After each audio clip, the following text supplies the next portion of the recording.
nothing doing. Let me try that again.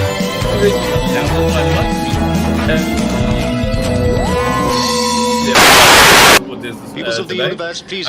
You know what? I'm uploading a video. So I'm just going to cancel. I've just started, so I'm going to stop uploading it and see if that makes any difference.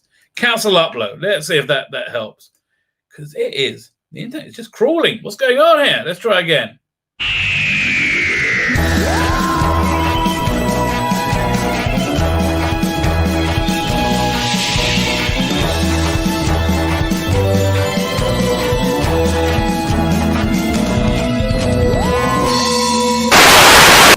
Peoples of the universe, please attend carefully. The message that follows is vital to the future of you all. Of course, it's vital to the future of you all. Every message I have is vital to the future of all. This is a reasonably impromptu stream. I am with Karl Stephan. I'm with Karl Stephan. I've met him for about 35 seconds.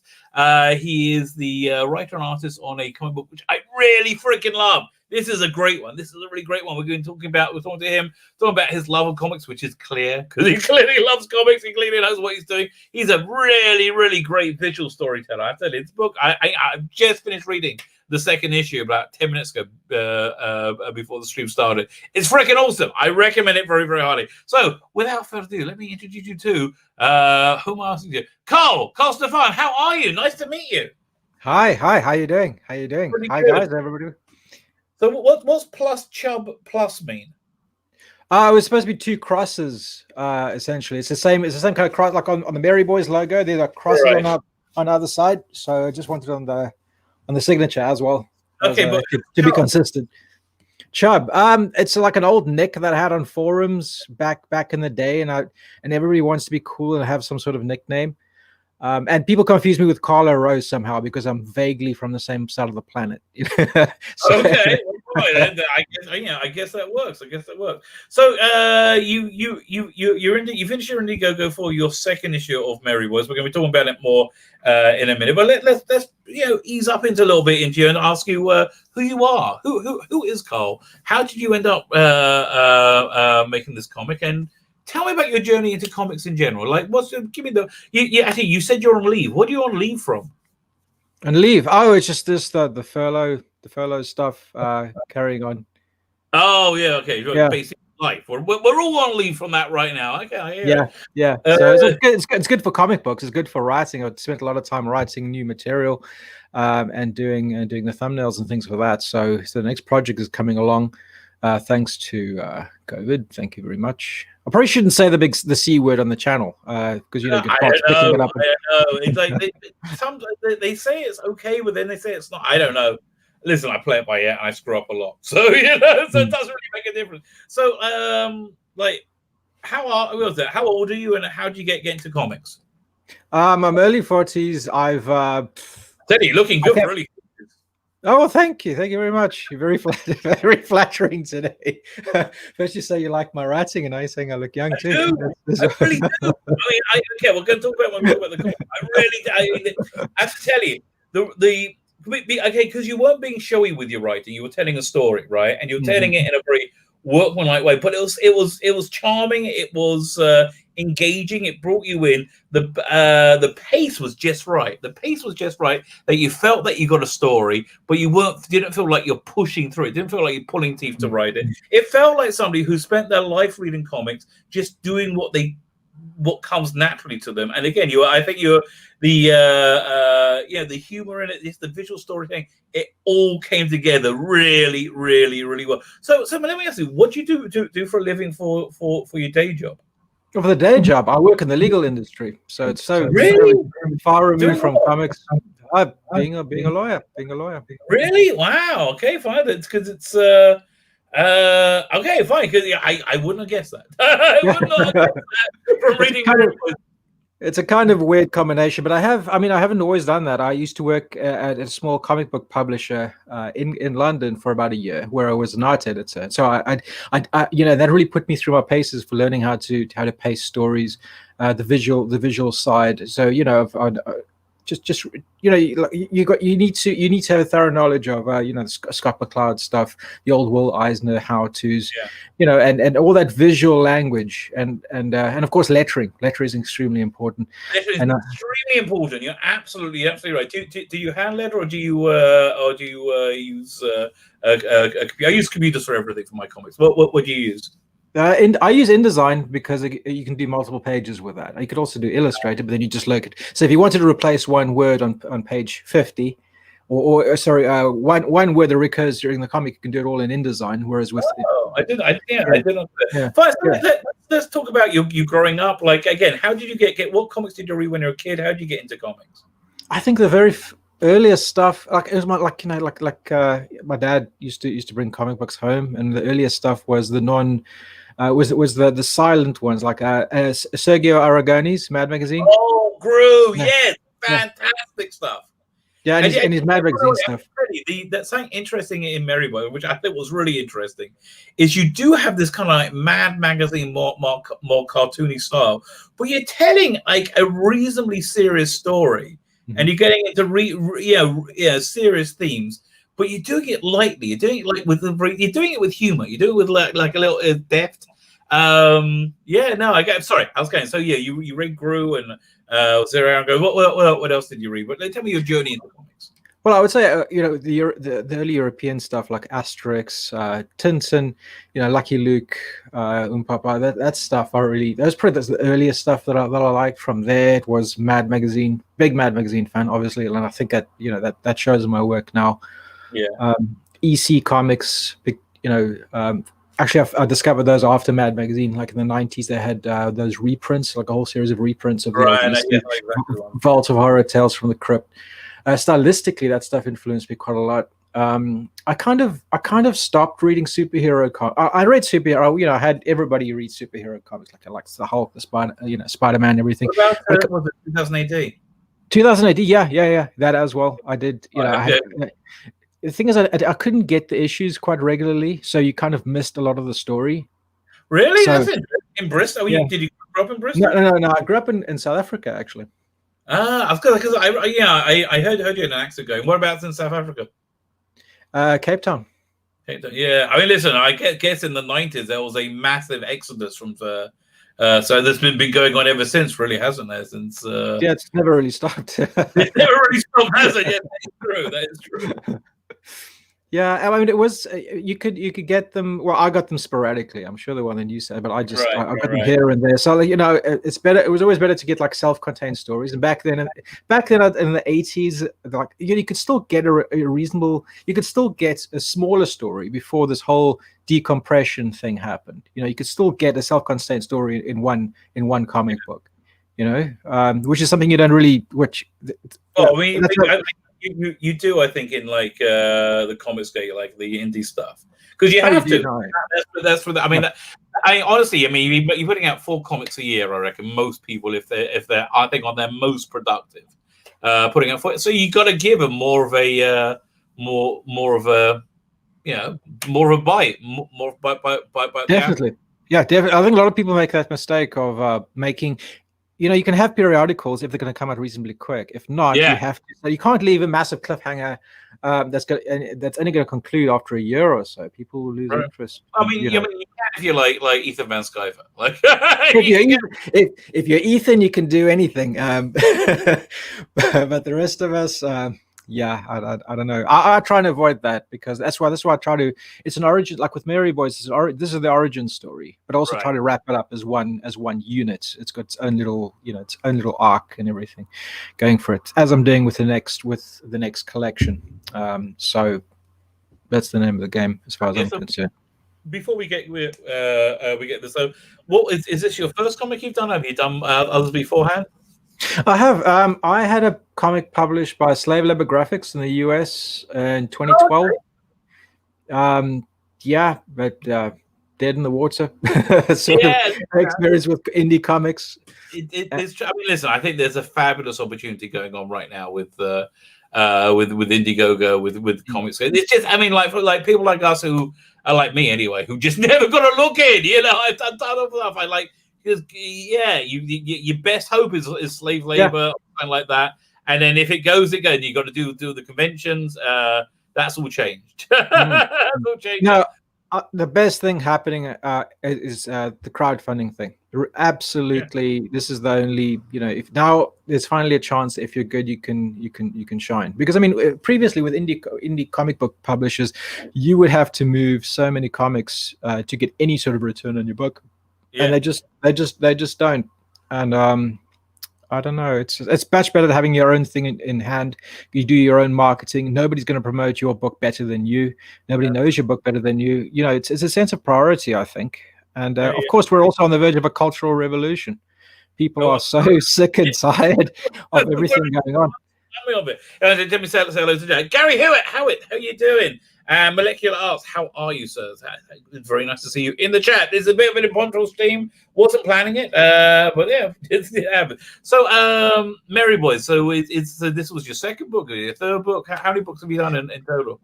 Well, apart from I've had tons of small contributions to indie comics over the years, but I'm not going to count any of those. I'd say this Merry Boys was my second book.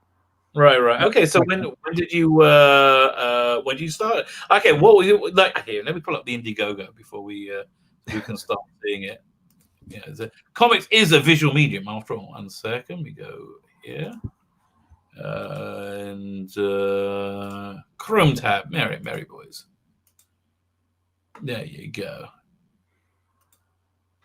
Fine. So this is in demand now, and so this is both issues. Are you giving them away as two separate issues, or are they one book? Two separate issues. It was a stylistic choice. I had two covers done. I just really wanted to draw two covers, and I decided just to split it because in the middle it's got a very natural sort of split. Where the story ends at the end of the first part. Although I tell you, when it was a self-contained story, I did reach immediately for the second issue, which I think was slightly better than the first. I think the first was very good.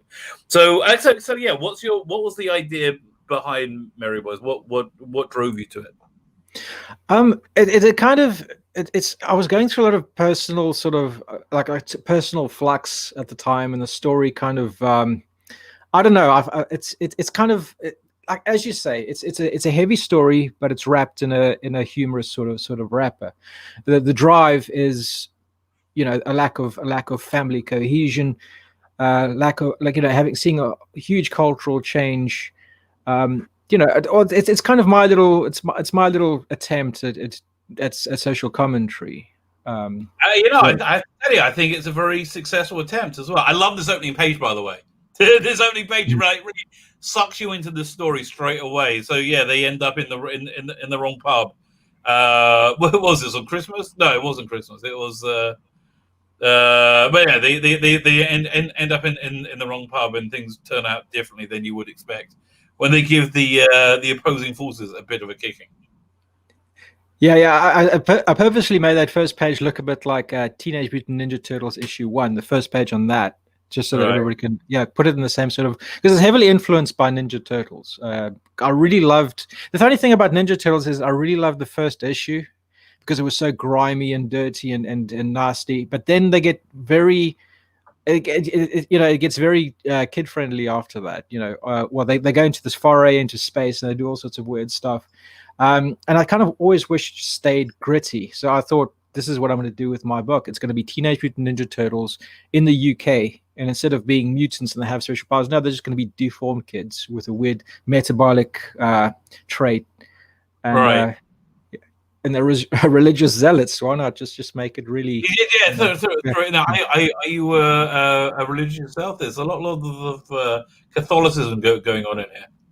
Yeah, that's an interest of mine. It's a reflective. I took all the things that is me essentially, I'm into, and just chucked it all into the comic, which I think is probably good advice for anybody who doesn't know what they want to do. You'll be passionate about it, and you'll never feel like it's a chore. I love the police. I'm just so surprised this hasn't got a more got the interest of a more like artsy fartsy bigger publisher. This is sort of thing that what's the name of that company? It was a mainstream publisher. They did a book with Alan Moore and Oscar Zacrante. It wasn't very good, but it has the same sort of look and feel.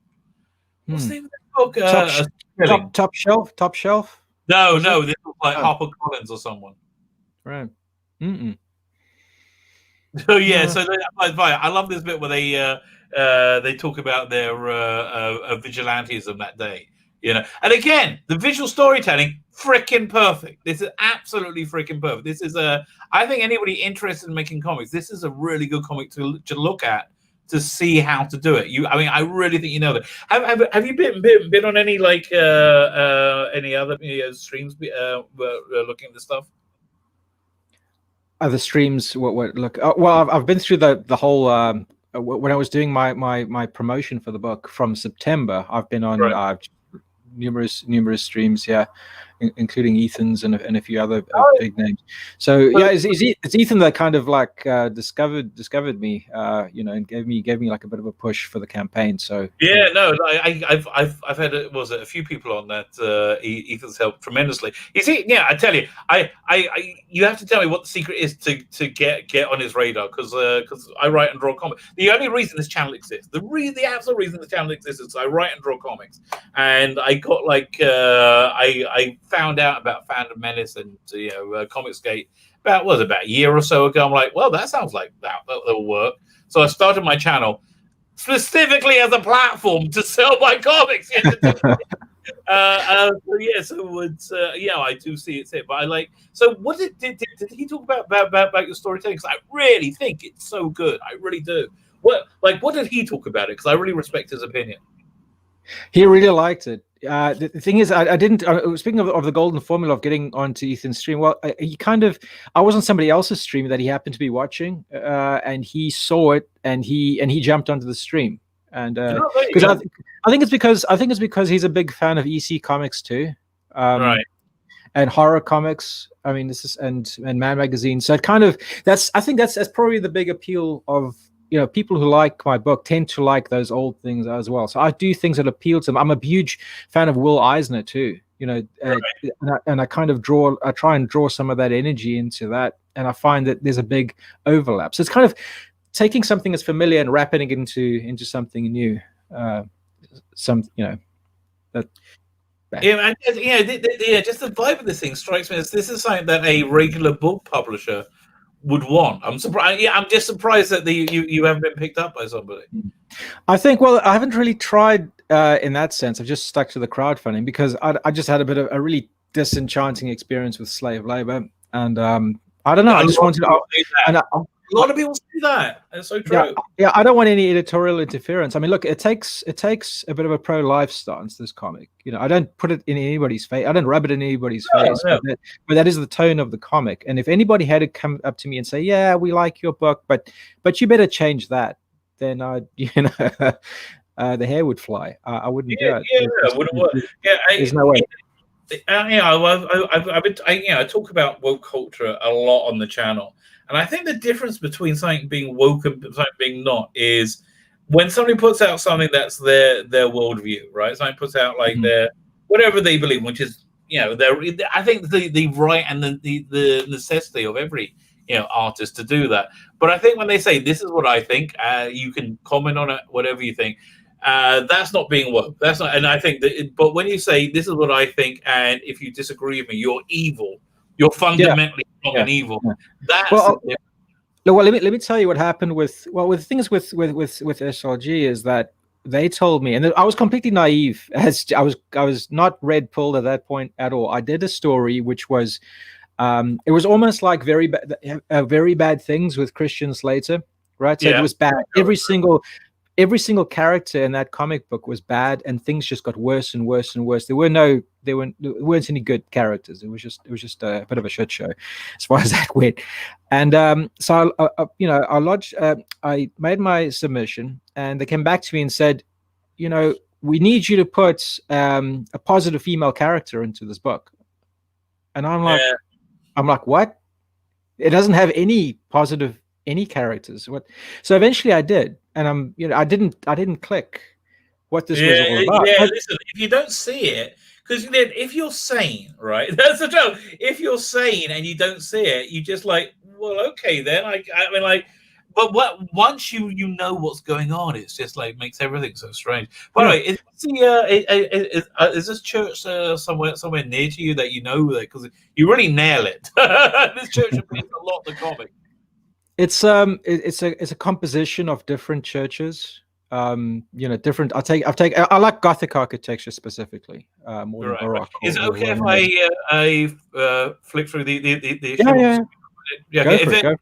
If I start showing something you would rather I didn't, just let me know. So anyway, by the way, the link to not even back this book, buy this book is in the video notes right now. Please go click it and check it out. Honestly, the writing is just so good in this. I mean, is your next book going to be a Merry Boys book, or are you doing something different? It's Merry Boys. It's going to be It's going to be a compilation of 5 different stories, 5 different self-contained stories. Cool. And was it how many pages will it be your next one? I'm looking. It's going to be at least 60 pages.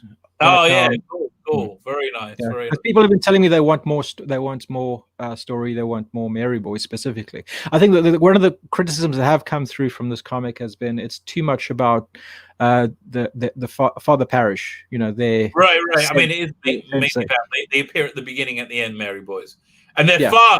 They're a fun bunch of characters. They really are. I like them. I'll tell you, I would like this to get big enough that you do merchandise. I would love little action figures or statuettes of them. They're really fun. They're really fun and nicely designed characters. Yeah, look, I love the little, the faces you draw, the heads. It's so cool. Thank you very much. I like they're burning down the Dirty Dick's Bakery. They're a bit of religious. They find a drug dealer and they force feed him a bunch of pills. The perverts are forced up into trees, and they help a nice old lady across the street. They're good boys. I mean, a lot of it is religious extremism, but it's tongue in cheek. Exactly.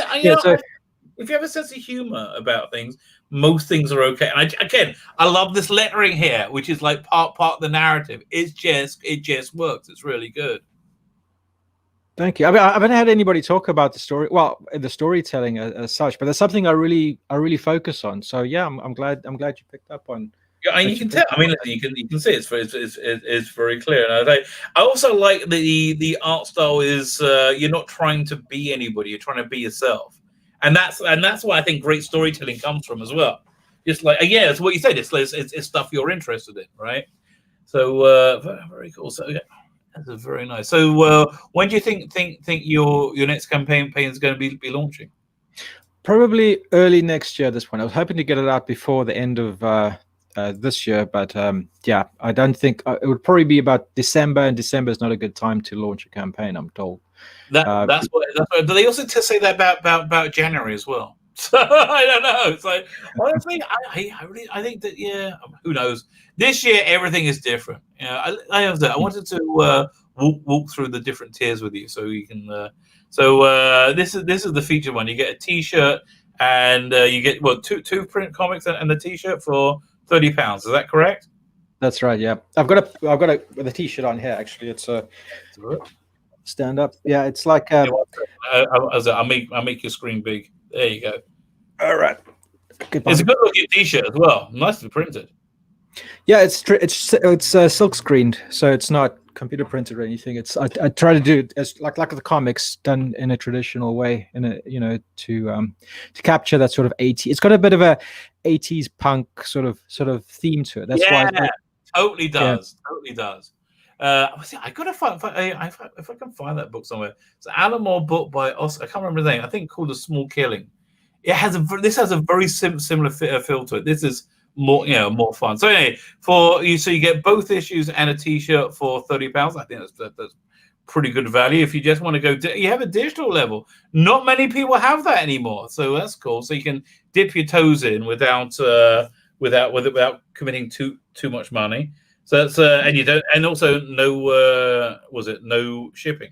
So that's £8 for one book or for both books? It's actually for the £8 tier, you get both books, and you also get a 175-page graphic novel that I gave out that I released through slave labor back in 2012. So you get a lot of that would be the book with the strong female character in. Yeah. 150 pages. That's a bit hefty book. Did you end up okay? So without going into like dollar amounts, what did you do better from Mary Boys or Slave Labor? Well, Mary Boys by an absolute. Yeah, I didn't make any. I made absolutely no money on the first book on that on Sparko. So yeah, like that's what I'm saying. It's going through an indie publisher. I don't even know how many issues were sold at the end of the day. After and however many were sold, like half that for the amount read. You know, it's like you want people to read your books. Yeah, I mean, I know as a creator that's the real goal. So this tier is actually, honestly, if you want to get the books, I will spring for and you don't want the T-shirt. I will get the print editions over the digital ones. You get the digital ones anyway. If you get the print ones, I email you the digital copies with the graphic novel too. So there's a lot of bang there. Right. Yeah, £12, very reasonable. That's very, very reasonable, I have to say. And then you can just get a T-shirt on its own. And then what's this one? This is 2 T-shirts. Do you get the book? Do you get the books for these levels? Let's see. What did I do? I think those were just to the 2 T-shirts. That's for people because I only did the T-shirts later as an afterthought. So, and by that point, a lot of people had bought the comics already and they really liked them. So I thought, well, right. They may not want the comics again. They just want the shirts, and the shipping is quite expensive. People like bundles, and you can buy a page of art for £230. And nobody's bought a page yet. I'm surprised. Did they buy a page in the? Oh no. I've had to renew that because the way I structured my tiers was if you buy that original art page tier, you'd get the comics, you'd get all the things that were leading up to it as well. And because that has changed over time, I mean, I used to have one where you can have your name in the book. There was a sketch that you could get. All those things have fallen away, so I've had to reset it every time. So it's gone back to 0. But I think I've sold about 8 pages. You're very nice because they're great. I do like the art is honestly, you do get the feeling you're a guy at the cusp of great things. You get the feeling like that you've got some good comics coming out for you in the next 10, 20 years. So listen, buy a page now. If you're just having a baby this year, if you got a kid under 5, buy a page now. Put it away, keep it safe. It'll pay for your kid's college. Probably. Worst case scenario, you bought a beautiful piece of art. So that's what I would recommend anybody watching. Go and buy a page now. There's only 10 in this tier. Well, go for it. We still have a whole. Yeah, we still got a bunch left. I like the swamp. That's so much fun. Cool. So like what would you like to do like in the future? Like what are your goals? Well, I've got the main focus now is just getting the next Mary Boys volume out, and I'm also planning the one after that. So it's just going to be Mary Boys for at least another 2 volumes. Because the thing is that when I started writing this a while ago, and I planned out the arcs that I wanted, and now it's realizing those things. But I'm in no hurry to get everything out. I think because a lot of people, they get this amazing story in their minds, and then they think they have to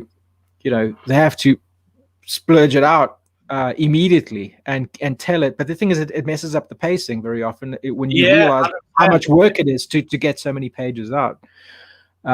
So no, I'm gonna this one and then the next one, just that's going to take up all my energy and all my time and do it as well as possible. So are there 2 tones in the coloring? It seems to me it's more than black and white. These seem to got a bit of red in there. No, it's just black and white. I think it's probably just the scan, the way it was scanned, because of just the raw scans. The actual prints are printed in using only black and white ink. So if there is a slight tonal variation there, it's probably just from the scanner. I didn't desaturate it. Okay, so let's say you have the perfect next 5 years. Things go as the perfect way for you in the next 5 years. What does that look like?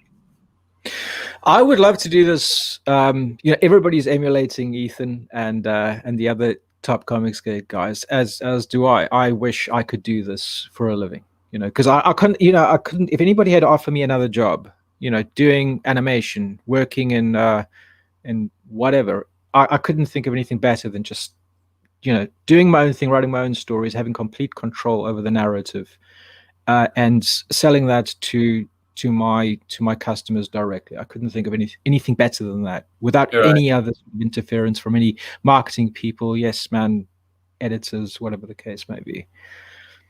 Right. Yeah, it was. I run a strip every Friday. I'm serializing like two or three pages. Was it every Friday?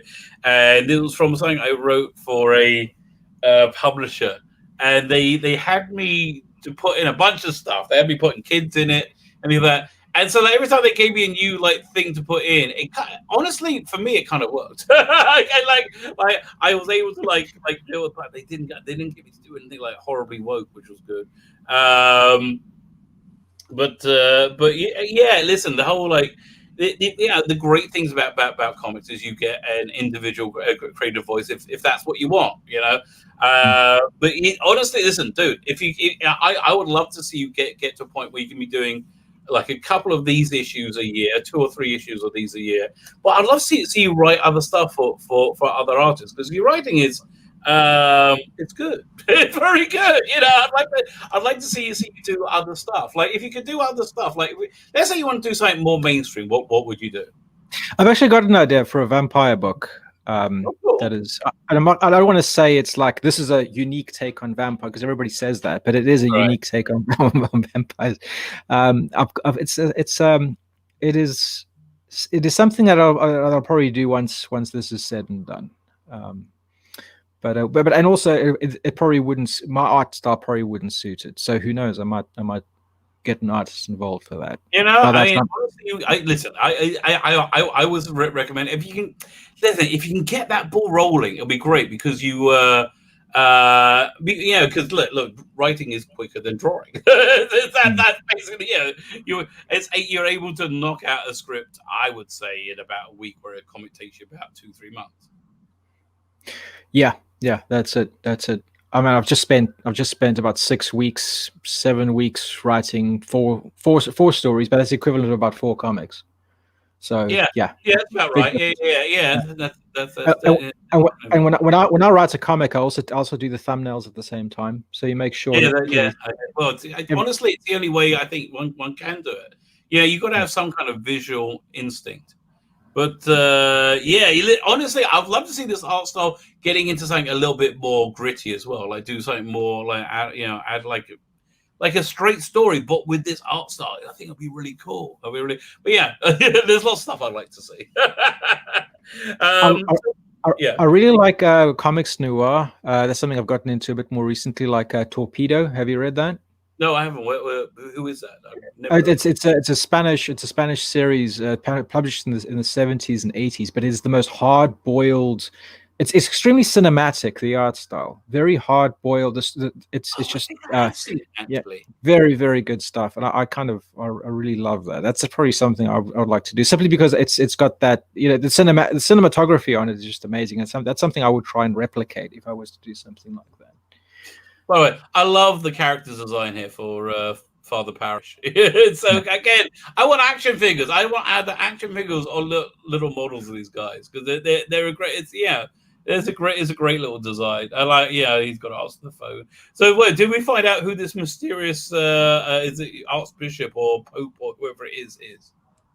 Well, that is JP II, John Paul II. It's certain yeah. Yeah, so this must be the Yates then, because it's got a phone box. It's like it's one of those things that I can't really reveal now, and I might. Yeah, it's some mysteries. Some mysteries are revealed. Others are left further down to keep things interesting. I find it kind of adds magic to a story to have a few open ends that still makes sense. Not things you just pull out of your ass and throw on paper, sort of thing, but it keeps the reader on its toes, not knowing exactly why things happen the way they do.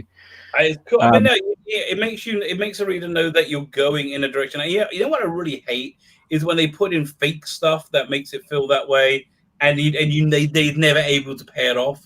You know, Yeah. that makes me crazy. I hate it when they do Prometheus, very good example. You know, that. Well, what was in that? They didn't go anywhere. I can't remember. The movie. It just didn't. It just never did a sequel, and just never resolved any of those things. They're supposed to do 2 more, but who knows? They were supposed to do 2 more. I know he's working on the next one, Ridley Scott. But it was they did Preacher, they did Covenant, and it seems to me they could square the circle with 1 more movie, but they said they weren't supposed to do 2 more movies for it to match up to Alien. That's the plan, anyway.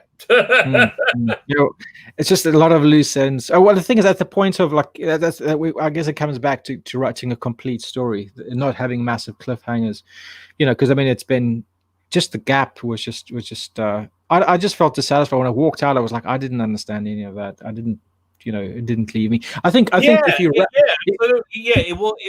it wasn't a complete cinematic experience. It was like it got me interested. Did you see the next one, Covenant? No, I didn't. See, that's the thing. It annoyed me so much that I was just like, I'm not going to, because it only came around with a bunch of questions. It did answer a bunch of questions in the next one, and it took it off into an interesting direction. What's the name? The robot in it was. They had the robot came back in it. What's the name? The actor, Magneto. Second.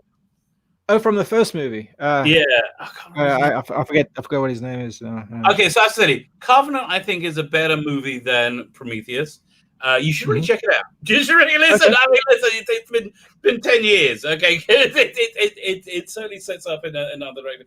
But yeah, because they pulled that out as it's going to be. This is going to answer all the questions of where the alien came from. And then it didn't. It just here, maybe a few oblique references. Actually, you know what foreshadowing I think was the best I've ever seen? Was it Marvel Man? Miracle Man. I called it Marvel Man at the time.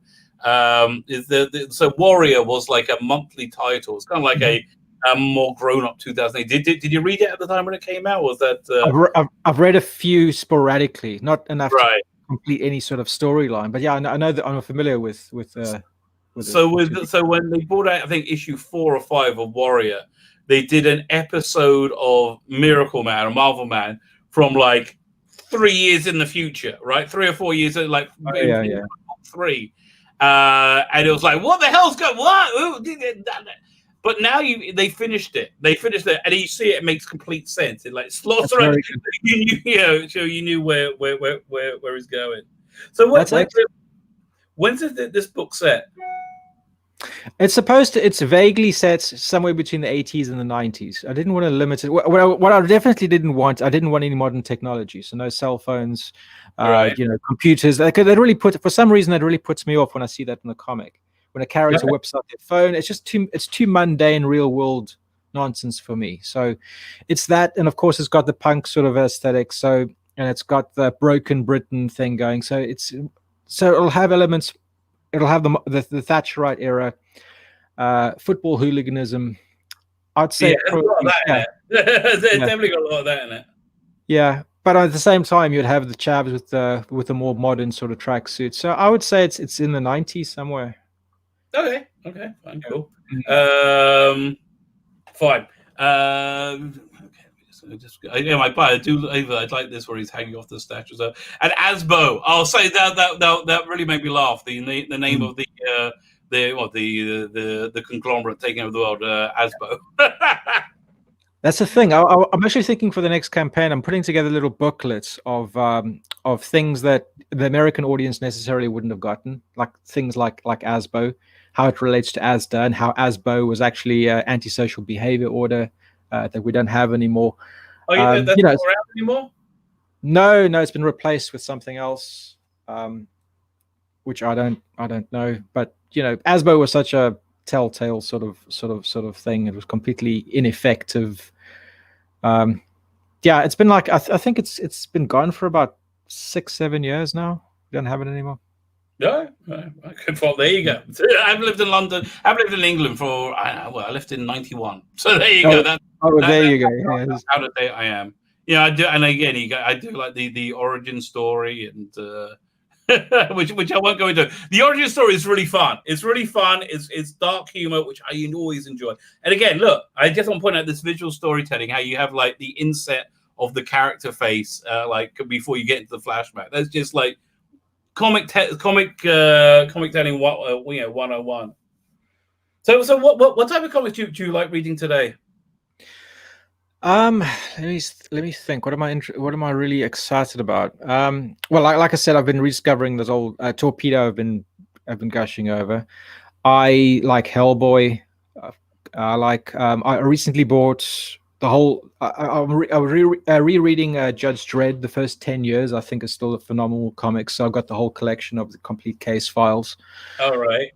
It's mostly you want to subscribe to my channel because I give away Judge Dredd comics a lot. Like I got a whole bunch of the case files that I give away in. I do competitions each week. I'm trying to think if I can turn my camera to show you the pod. I have them up to like number 20, 22, or something like that. And then they had this part work come out. Where it was the mega click. Here, that I should be able to show you if I can go up here. You can see at the top of my shelf there.